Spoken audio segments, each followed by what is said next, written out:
Now, you had the Neanderthal man, who was found in 1856 in Germany. Then you had the Cro Magnon man, who was found in France in 1868. So, 150 years ago, they discovered fossils of two kinds of man that were not human.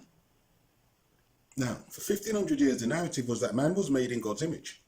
But by 1858, there were now three kinds of man that could be proven to have existed simultaneously on the planet: Neanderthal man, Cro Magnon man, and human.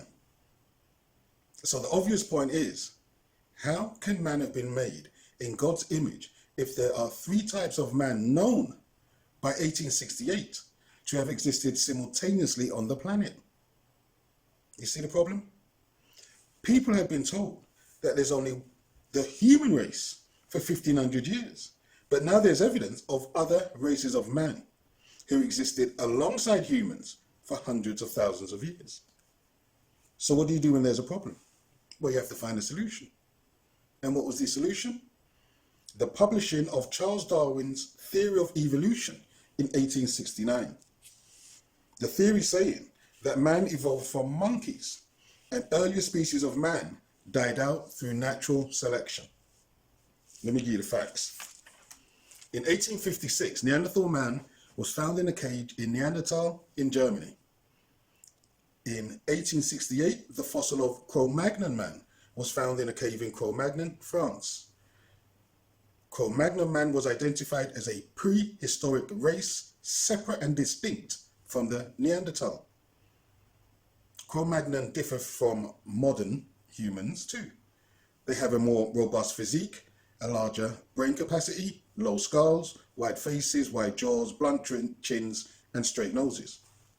Now, Cro Magnon man existed in Europe at exactly the same time as the Neanderthals. Cro Magnon man is called European early modern human and are defined as anatomically modern humans in Europe who existed until about 15,000 years ago.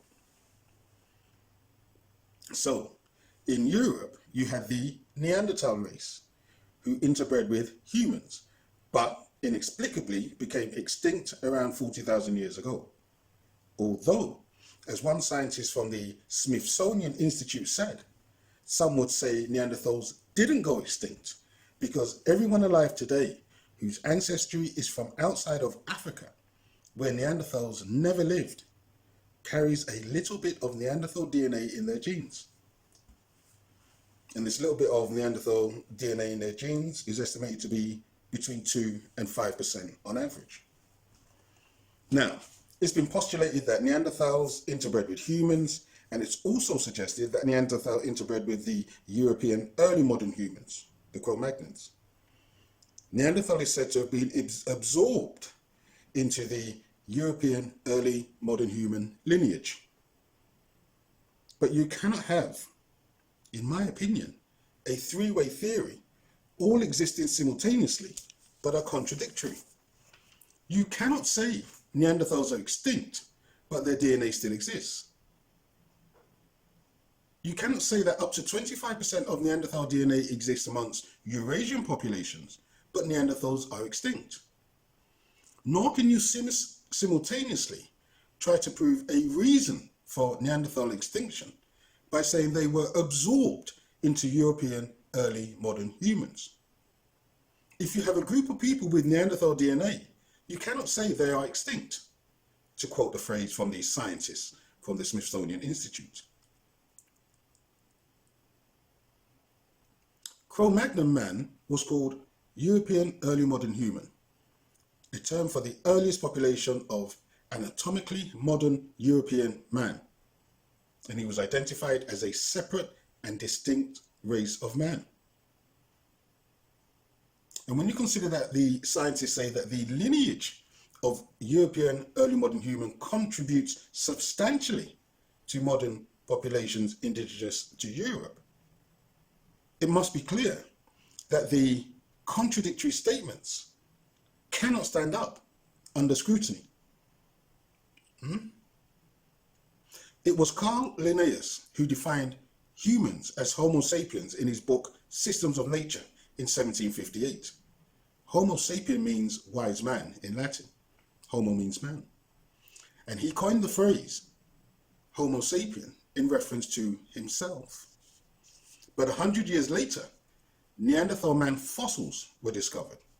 And 2 years after that, Cro Magnon man fossils were discovered. And 1 year after that, Darwin concocted his theory of evolution. The full title of Darwin's book was actually On the Origins of Species by Means of Natural Selection, or the Preservation of Favored Races in the Struggle for Life. And between 1859 and 1871, there were 6 editions of the book, all rewritten to, reinforce the ideology of the preservation of the favored race in the struggle for life. So there you have it. For 1500 years, the theory was that there was only one man created in God's image. By 1868, there was evidence of 2 other species of man that existed, Neanderthal and Cro Magnon man, who existed in Europe. And there was also the humans in Africa. Europeans have 2 to 5% Neanderthal DNA. No African has Neanderthal DNA. So it would be wise to conclude that God couldn't have created man in his own image because there isn't one kind of man.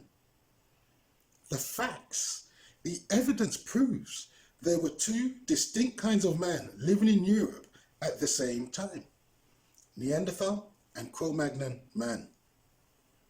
And no Neanderthal or Cro Magnon man ever lived in Africa.